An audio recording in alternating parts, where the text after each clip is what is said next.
Hello friends, సిరి తెచ్చిన ప్రేమశ్రీలు next part చూసేద్దామా? అంగరంగ వైభవంగా దివ్య అనురాగ్ల పెళ్లి జరగగా ఇంటికి చేరుకున్నారు అంతా. తనకు ఆఫీస్ పని ఉండటంతో ఆ పనంతా పూర్తి చేసుకుని ల్యాప్టాప్ మోసేసరికి 4 అయింది. అనురాగ్కు నిద్రపోదామని మంచం వంక చూడగా కాళ్ళు చేతులు చాపి మరీ మంచం మొత్తం ఆక్రమించి గుర్రు పెట్టి నిద్రపోతూ కనిపించారు అభి, అర్ణవ్లు. ఇక చేసేదేం లేక వెళ్లి సోఫాలో వాలిపోయాడు అనురాగ్. తెల్లవారింది. గాఢ నిద్రలో ఉన్న అనురాగ్కు గదిలో వస్తున్న అలికిడి వల్ల మెలకువ వచ్చింది.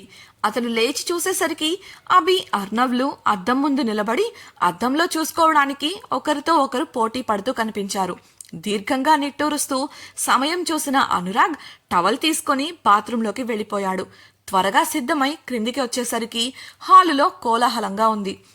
దివ్య తల్లిదండ్రులు సిరిని చూసుకుంటూ హాలులో కనిపించగా అతడి చూపులు దివ్య కోసం వెతుకుతుంటే, మా చెల్లెమ్మ పూజ గదిలో ఉందిరా, అప్పుడే పార్టీ మార్చేశామన్నమాట అల్లరిగా అడిగాడు మోహిత్. పూజకు సమయం అవుతుందని పార్వతి పిలవడంతో అనురాగ్ క్రిందికి వెళ్లిపోయాడు. బ్రాహ్మణోత్తముడి మంత్రోచ్చారణ మరియు వివరణతో అత్యంత పవిత్రంగా భక్తి శ్రద్ధలతో దివ్య అనురాగ్ల చేత సత్యనారాయణ వ్రతం పూర్తి చేయబడింది. అక్కడే తదితర కార్యక్రమాలు ముగించుకొని ఆ రోజే వారిని పద్ధతి ప్రకారం తమ ఇంటికి తీసుకువెళ్లారు మాధవరావు వాళ్ళు. ఆ రోజు వారి తొలి రాత్రి కోసం ఏర్పాట్లు జరుగుతుంటే దివ్యను సిద్ధం చేస్తోంది పద్మ.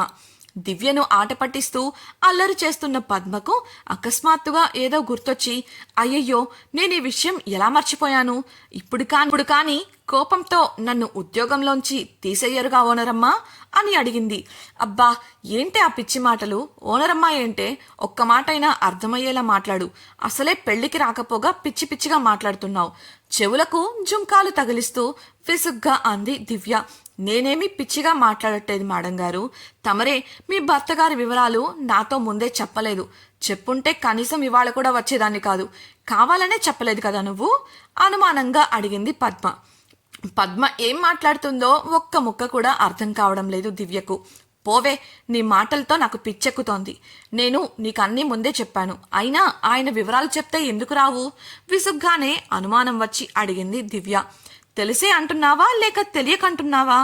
అసలు నీకు అనురాగ్ సార్ గురించి ఏం తెలుసో చెప్పు అని పద్మ అడగగా, సారా, ఆయన్ను సార్ అని ఎందుకంటున్నావు అని అడిగింది దివ్య. అప్పుడు కానీ దివ్యకు అనురాగ్ గురించి తెలియదని తెలుసుకోలేదు పద్మ. దీర్ఘంగా నిట్టూరుస్తూ, సరిపోయింది, పెళ్లి చేసుకునేటప్పుడు ఎవరో ఏంటో తెలుసుకోలేదా దివ్య నువ్వు?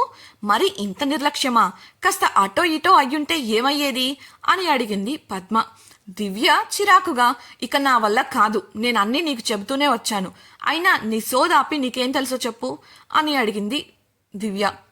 పద్మ, బాస్ని సార్ అనే కదా మేడం పిలవాలి, సర్ని పెళ్లి చేసుకున్నావు కాబట్టి నువ్వు ఇకపై మేడంవి. నీకు అర్థమయ్యేలా చెబుతాను విను. మనం పనిచేసిన కంపెనీ ఓనర్ ఇంకెవరో కాదు, మీ శ్రీవారే అని చెప్పగానే షాక్తో నోరు తెరిచింది దివ్య. పద్మ చెప్పడం కొనసాగిస్తూ, నువ్వు సిరిని చూసుకోవడంతో ఆఫీస్కి రాకుండా ఇంట్లో నుండి పనిచేస్తున్నావు కాబట్టి నీకు తెలియదు. నెల క్రితమే మన కంపెనీ ఓనర్షిప్ మారిందని తెలుసు కదా, దాన్ని కొన్నది అనురాగ్ సారే. ఇంతకుముందు ఆఫీస్లో సిస్టమ్స్ ఎలా పడితే అలా ఉండేది. సార్ వచ్చాక పర్ఫెక్ట్ అయింది. అంతేకాదు, కొత్త కొత్త ప్రాజెక్ట్స్ వచ్చాయి. ఫారిన్ నుంచి కూడా కొత్త ప్రాజెక్టులు వస్తున్నాయి. కంపెనీ తీరే మారిపోయింది. మనలో మనమాట. ఇవాళ నీ పుణ్యమా అని సార్లో కొత్త యాంగిల్ చూశాను. ఆఫీస్లో ఎంత స్ట్రిక్ట్గా ఉంటారో తెలుసా? ఆయన నవ్వడమే చాలా తక్కువ, కానీ నీతో ఉన్నప్పుడు ఆయన ప్రవర్తనే వేరుగా ఉంది. అసలు ఏం చేశావే ఆయన్ని అని చివరిగా ప్రశ్నించేసరికి బిక్కముఖం వేసి చూసింది దివ్య. పద్మ చెప్పిందంతా విన్నాక అప్పటి వరకు అనురాగ్ను భర్తగా అనుకున్న దివ్యకు ఇప్పుడు అతడే తన బాస్ అని తెలియగానే గుబులు మొదలైంది. ఆ విషయం తనకు తెలియదు, కానీ అనురాగ్కు తెలుసు కదా. తన దగ్గర ఆ విషయం ఎందుకు దాచారు? అసలు ఇప్పుడు ఆయనకు ఎలా ఎదురుపడాలి అని భయపడుతూనే గోల్డ్ కొరకడం మొదలుపెట్టింది. దివ్య వాలకం చూసిన పద్మ ఏమైంది అని ప్రశ్నించగా, నువ్వు ఆ విషయం చెప్పకపోయినా బావుండేదే, నాకిప్పుడు ఆయన ముందుకు వెళ్ళాలి అంటే భయంగా ఉంది అంది దివ్య. ఆమె మాటలకు ఫక్కున నవ్వింది పద్మ. ఎప్పటికైనా తెలియాల్సిందే కదా, అయినా నీతో ఆయన చాలా సౌమ్యంగా ఉంటున్నారు, ఇంకెందుకు భయం అని అంది పద్మ. ఏమోనే, ఇందాకటి వరకు బాగానే ఉంది. ఆయన నాతో ఎప్పుడు కూల్గానే ఉంటారు, కానీ నువ్వు చెప్పింది విన్నాకే భయంగా ఉంది. గుబులుగా చూస్తూ చెప్పింది దివ్య. మళ్ళీ తనే మాట్లాడుతూ, అయినా ఈ విషయం నా దగ్గర ఎందుకు దాచారు? ముందే చెప్పుంటే బాగుండేది కదా, ఎందుకు చెప్పలేదు అని దివ్య అడగగా, అప్పుడే గోడ గడియారం వంక చూసిన పద్మ, ఆ విషయం వెళ్ళి మీ ఆయన్నే అడుగు, పద, అందరూ నీకోసం ఎదురు చూస్తూ ఉంటారు అంటూ లేచి నిలబడింది. దివ్య బింకంగా లేచి బయటకు రాగా శ్యామల చెప్పినట్టు దేవుడికి దండం పెట్టుకొని దేవుడి ముందున్న పాల గ్లాసును చేతపుచ్చుకుంది. ఆమె చెయ్యి అనురాగ్ను తలుచుకుంటేనే వణుకుతోంది. సావిత్రి, పద్మలు దివ్యను అనురాగ్ ఉన్న గదిలోకి పంపి తలుపు వేసేశారు. శోభనం గదిలోకి అడుగు పెడుతున్న దివ్యలో అందుకుగాను ఉండాల్సిన సిగ్గు స్థానంలో భయం, బెరకు ఉన్నాయి. ఆమెకు అతడిని ఆ విషయం అడగాలని ఉంది, కానీ అంతటి ధైర్యం చెయ్యలేకపోతోంది. కనీసం తల ఎత్తే ధైర్యం కూడా చెయ్యలేక మౌనంగా తలుపు దగ్గరే నిలబడింది. ఇదిలో అంత నిశ్శబ్దంగా ఉంది. ఒక్కసారిగా వినిపించిన అనురాగ్ స్వరానికి ఉలిక్కిపడి తల ఎత్తి చూడగా ఎదురుగా అతడి కనిపించలేదు. కానీ అతడి స్వరం మాత్రం గదిలోనే వినిపిస్తోంది. ధైర్యం చేసి చుట్టూ చూసిన ఆమెకు తన గదిలోనే ఒక మూలకు ఉన్న బల్ల దగ్గర ల్యాప్టాప్ ముందు కూర్చొని కనిపించాడు అనురాగ్. అతడి వాలకం చూస్తే ఏదో మీటింగ్ అటెండ్ అవుతున్నట్లు అర్థమైంది. అలాగే అతడి ప్రవర్తన కూడా పద్మ చెప్పినట్లు గంభీరంగా ఉంది. ఒక్క క్షణం అక్కడి నుంచి పారిపోదామనిపించింది ఆమెకు. ఇంకొక క్షణం ఆలస్యం అయ్యుంటే అనుకున్నంత పని చేసేదే.